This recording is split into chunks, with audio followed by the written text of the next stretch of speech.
In today's video, I'm going to teach you how to seamlessly share a PowerPoint presentation in a Microsoft Teams meeting. Whether you're collaborating with colleagues or presenting to clients, sharing your slides smoothly can make a big difference in how your message is received. So let's dive right in and make sure you're fully prepared for your next virtual presentation.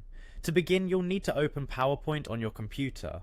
This might seem like a simple step, but it's crucial as it sets the foundation for everything that we'll do next.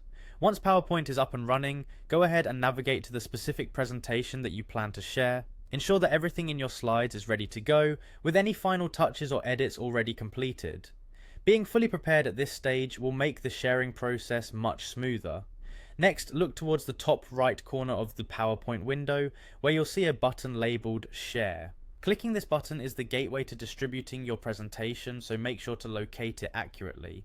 Once you've clicked on the Share button, a menu of options will appear. What you need to do here is simply click on Copy Link. This option will generate a shareable link to your presentation, making it easy for others to access it directly. After selecting Copy Link, you'll be prompted to click the Copy button. This step is vital as it places the link onto your clipboard, ready to be pasted wherever you need it. Now, with your link copied, you're ready to move on to the final step, sharing it with your teams. Open your Microsoft Teams application and choose the specific meeting or chat where you'd like to present your PowerPoint. You can paste the link directly into the chat with a friendly note, letting your teammates or audience know it's the presentation you'll be discussing.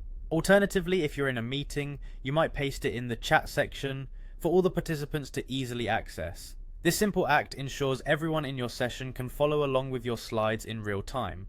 By following these straightforward steps, you'll be able to share your presentation effortlessly, allowing you to focus on delivering your content effectively. Remember, being familiar with the technical aspects of your virtual tools can greatly enhance your confidence and delivery during a presentation. So there you have it, you're now equipped with the knowledge to share your PowerPoint presentation in a Microsoft Teams meeting efficiently. Thank you for watching, and don't forget to subscribe for more tips and tutorials to help you navigate your digital workspace successfully. Until next time, happy presenting.